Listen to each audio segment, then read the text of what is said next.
Hey everybody, it's Big D and I am on Zach Nichols' podcast. Make sure you guys check it out. You don't want to miss this one. Welcome back to the Zach Nichols podcast. I'm here with my co-host, Mr. Zach Nichols.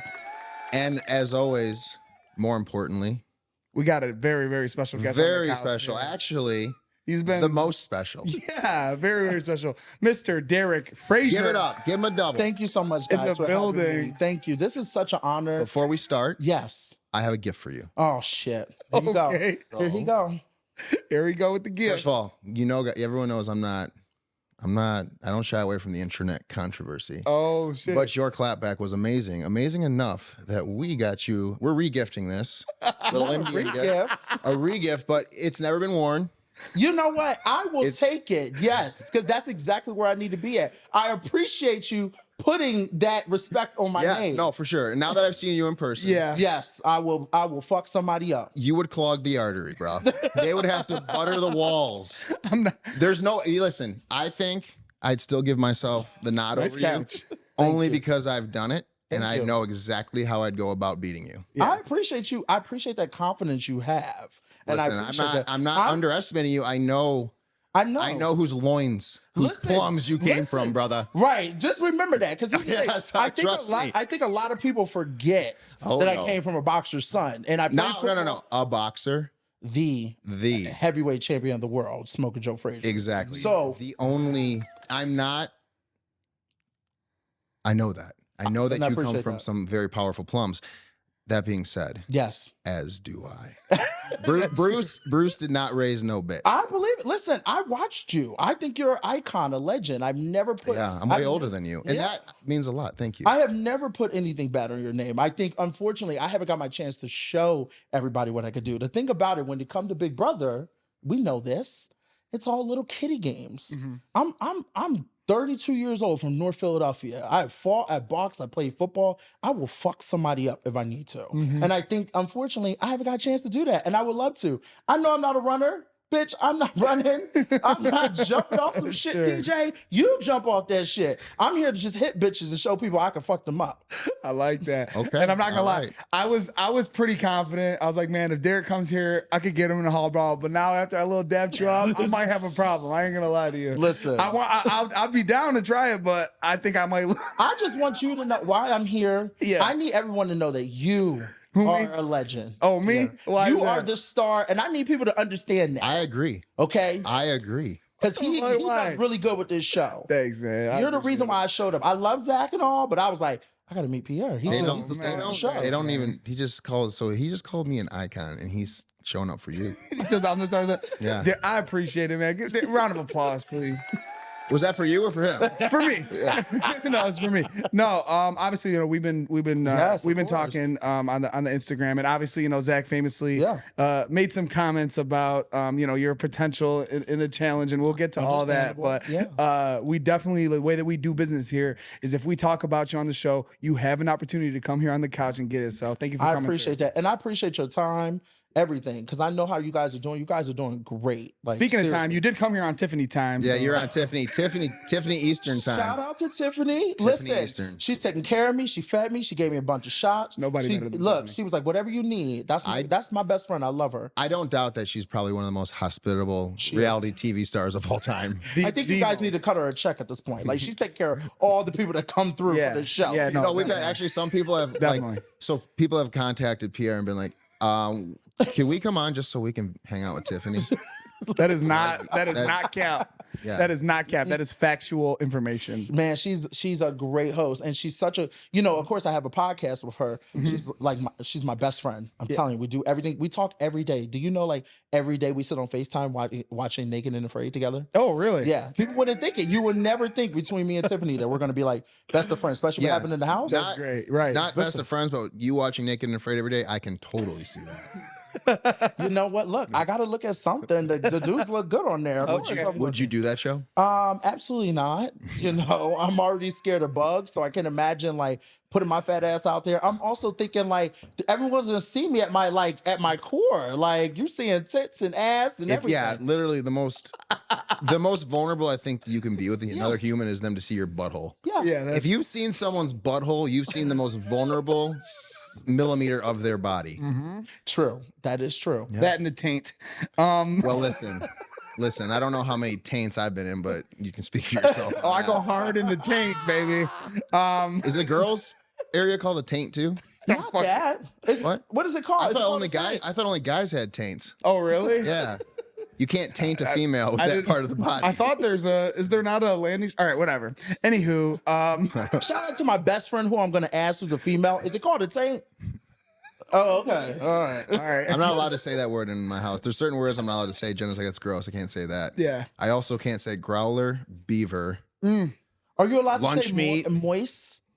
Not unless I'm referring to cake. Loin or groin and like moist. Baked cake, loin. Wow. I can say groin. Yeah. Okay. So we have Derek Frazier, Big D in the house, man. You talked a little bit about your family tree. Why don't we start with that, man? Absolutely. Tell us about you, your family, how you grew up, all that, man. Your start in life. Thank you. So I grew up in North Philadelphia. I'm 11. North Philadelphia. North. Where you were born and raised. Where I was born and raised. Yes. So I'm the don't start, Zach. What you about to on the playground is where. Oh my God. I knew it was coming. If you didn't, I said don't do it because I wanted to do it. It's not North Philly. You're right. It's West Philly. West Philadelphia. Born and raised on the playground when I spent most of my days chilling out. No wonder he had no idea we were talking about. You literally just embarrassed the fuck out of me. He's like, what the hell are these guys? These idiots. I was like, wait, hold on. Did I miss something? So let me just get familiar with Philadelphia first. Absolutely. Where part of Philadelphia was Rocky Balboa from? Okay, so that's a whole can of worms that if you guys want to open that. I know people from Philadelphia don't like Rocky Balboa. So, Rocky Balboa is a fictional character that people don't know that is based off of my father, Smoking Joe Frazier. If you're from Philly, I know everything. Right. I'm a Rocky Balboa. Like that was my favorite movie growing up. Movies. Okay, good. Okay, so you already know. So he was a fictional character based off my father. So when they made the Rocky statue, it was kind of like a slap in my dad's face. Huge, because your dad was a real man. No, of course. And unfortunately, back in the day, my dad was not smart when it comes to contracts, talking to people. So, he was just like, they were like, oh, we'll put you in the movie. They came and asked him questions. My dad worked at the meat company. He lived on his own. He did all that, okay? There was a boxer, though, that they based the name Rocky off of. It was Rocky Marciano. Yes. So they took an Italian boxer and gave your dad's story to him. They used to come to the gym. When it was happening, they used to come to the gym and ask them Sylvester questions. Stallone is kind of a thief. No, he is. That's why I'm kind of like, that's why you will never see me support anything. Even that little show with his family, I'm like, you'll never see me catch. Honestly, it makes me feel, knowing the story, it makes me almost like, that's bullshit. I will tell you, Zach, it was hard. Growing up, I always looked at my dad like, how come you're not the one getting invited to the awards and things like that? Because, man, this is a whole can of worms. So excuse me if I get a little deep. No, dude, this is just okay. So here's the thing. This is what I want to hear, because I don't care about Big D and Big Brother and the challenge. He's like, I want to hear about Joe Frazier. No. But this is real life. This is history. This could be This should be the documentary. I watched a bullshit documentary on ESPN where they were like trying to say like, oh, it's based off of an Italian boxer from Philadelphia named Rocky Marciano, and he had this fight, which is all true. However, the meat factory, all the other things, a lot of that's built into it is all your dad. Yeah. It's crazy. It's sad, but I will say it cuts back to a time where I used to ask my dad, like, why are you not getting invited to the awards? How come Ali's getting invited to the awards? The thing about it, my dad got gypped. He had bad agents. He had bad people in his life not giving him the correct contract, not putting him in front of the right people. So it was hard growing up to see that he wasn't getting that same respect as Ali. The only time my dad got respect was like, you throw him in a video game. But keep in mind, Ali's stats was always bigger than my dad's stats in the games, which was annoying. Especially as me being a kid, I used to get mad because I'd be like, I would see Ali's son go to things. It was tough. So when the Rocky movies came out, the way they tried to show respect to my dad was putting him, I think he was in the third one or second one? Zach, do you remember? He's in one of them that he pops up at.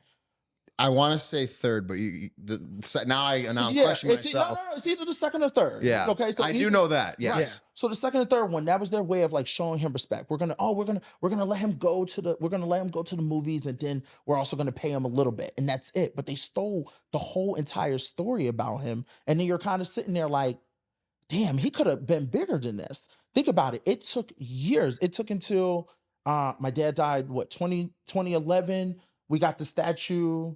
2015? Thank you. 2015, the statue was finally made. That's years later. Mm-hmm. Now, thank God we got a statue in Philadelphia. Mm-hmm. I'm okay with where it's at because it's where the younger generation can learn about him down in the stadiums. But it's kind of like his whole legacy was just like thrown away. So, of course, when people look at me, I try to keep the Frazier name alive. I understand I'm Big D. I have my own little name. Mm-hmm. But the reason why I stay out there is because I'm the last of the last. Right. So it's like I'm the only person that could tell the stories of growing up, being in the gym, watching the Ali and Frazier fights and things like that with him. Him telling me what was going through his head during this time, because he was like, I was going to knock his jaw off. Like, there's so many things, you know. It was a unit. Could you imagine?